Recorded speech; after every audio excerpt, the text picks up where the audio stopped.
I thought my situation was bad. My mom owes me $150. That's it? I want my money, Mom. I was born on the south side. I was raised on the south side. Everybody stick together like we in the land. Cause it ain't no side like the south side. Welcome back to Cooler by the Lake. Yeah. Where we discuss all things Southside and ask the important questions like, where the fuck is that nigga Dave Hollister? We miss you, Dave. We loved you for like one album. I'm your host, Will Miles. And I'm your host, Langston Kerman. And of course, we have our guest today, the esteemed actress-comedian Marilee Williams. Yay. And the esteemed rapper-designer, Vic Mensa. All right. I mean, goddamn, I can't believe I didn't think of that. That's a nice little hustle. So on tonight's episode of Southside, you saw Simon and Kate really try to drum up a new hustle with their popcorn business. Got kids. I know 20 different ways to make popcorn interesting. Oh shit, this place is haunted. The question that we are asking, what are some of the best hustles that you guys know out of Chicago, out of everywhere? Got it. Yeah. Yes. I think one of the best hustles that has come out of Chicago in recent times is Jussie Smollett, man. Jussie Smollett's hustle with the Nigerians. Nigerians are top-rate finessers. Yes. Like, I bet the Nigerians approached him at a party. I can see that. And they came like, hey, Brother, I can do some things for you. brother, Give me $300. people do not appreciate you in Chicago. Bump These your people career. don't appreciate what you bring. Hey, that was one of the best finesses of all time. No, I mean, also I'm not gonna be honest, poorly it was executed. the worst finesse. Poorly of all Poorly time. executed, but the but thought. also just like most just gutsy. You know what I mean? Yeah, it was We're gonna gutsy. have some I'll give you that. motherfucking And when the African police got Yeah. there, he still had the rope. racist attack you, some Yeah. Africans, Yeah. Some Chicago shit. some real Chicago shit. shit. Some real real Chicago yeah. shit. This is a good segue. Have y'all ever been scammed by a hustler? Have you ever been the victim of somebody else's hustle? Yes, I've dated a man from Chicago. If that's what you ask.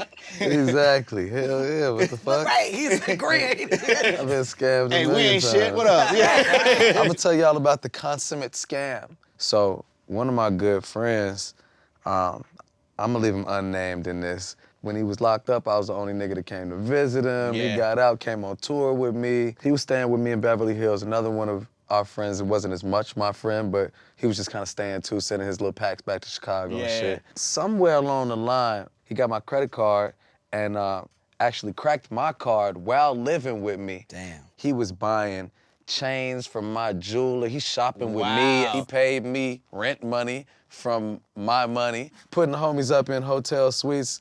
Oh, not until he ran up about 15 racks. And this how deep the hustle was. When I found out that I had been defrauded, his name didn't flag anything because I had bought so much shit for him. Yeah. So the other nigga that was staying with us, my homie found a way to finesse and blame the other nigga and make it look like he's the one that cracked my card. And that nigga had just got locked up. Ooh, so he like, in my ear, he like, oh yeah, we gotta kill this.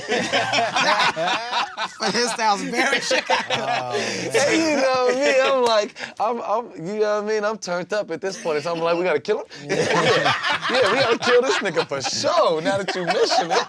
And I think I'm gonna do it myself. I heard about this dude who lived in Snoop Dogg's house for like 3 months. Just because he went to a party over there once and then just stayed. And then Snoop Snoop just let him Dogg stay? didn't know he was there. So so he was sick. just like hiding out like, okay, they gone, I'm gonna take a shower.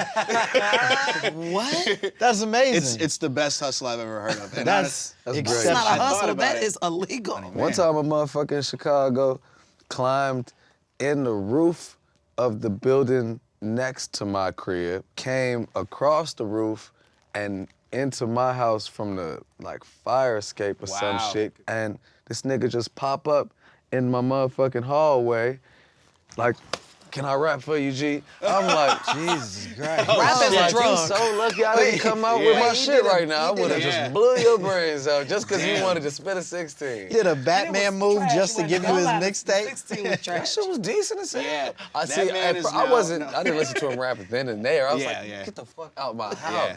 But by the time we got outside, I was like, I'm too forgiving. You know what I mean? I was like, fuck it, spit that shit. He was getting escorted out rapping. Okay, listen, Vic.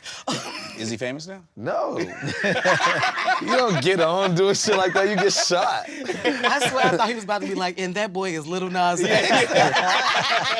He sang Old Town Road for me that day. I told him as the police was taking him away. And I said, no, you're gonna need a white man on this song. It's gonna be a hit. You are good, Get boy. Billy Ray, and then he might have something. Let me call up Billy. Anyway, this has been another episode of Cooler by the Lake. One more time for our guests. Vic Mensa, Marilee. I'm your host, Langston Kerman. And I'm Will Miles. Thank you for tuning in. We adore you. Protect your neck. I was born on the south side. I was raised on the south side. Everybody stick together like we in the land. Cause it ain't no side like the south side.